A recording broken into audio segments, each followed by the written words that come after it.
بسم اللہ الرحمن الرحیم۔ آسان علم دین کورس سبق نمبر 21۔ آج کے سبق کا عنوان ہے قسم۔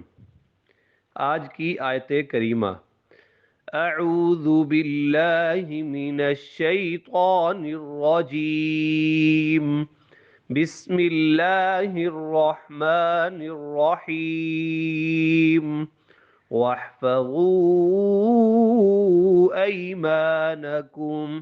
ترجمہ: اور اپنی قسموں کی حفاظت کیا کرو۔ آج کی حدیث مبارک: رسول اللہ صلی اللہ علیہ وسلم کا مبارک ارشاد ہے: من حلف بغیر اللہ فقد اشرک۔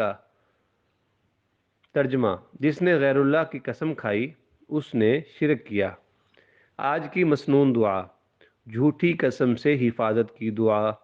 اللہم انی اعوذ بک ان اصیب فیہا یمینا فاجرہ او صفقتا خاسرہ۔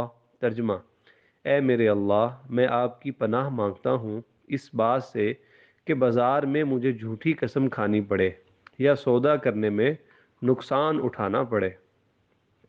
آج کا فقہی مسئلہ: قسم توڑنے کا کفارہ یہ ہے کہ 10 مسکینوں کو 2 وقت کا کھانا کھلا دے، یا پھر 10 مسکینوں میں سے ہر ایک کو صدقۃ الفطر کی مقدار کے بقدر گندم یا اس کی قیمت دے دے، یعنی 2.25 کلو گندم یا اس کی رقم، یا 10 فقیروں کو ایک ایک جوڑا کپڑا دے دے، یا ایک غلام کو آزاد کر دے۔ اگر ان میں سے کسی بھی کام کرنے کی قدرت نہ ہو تو پھر مسلسل 3 روزے رکھے۔ جزاک اللہ خیرہ۔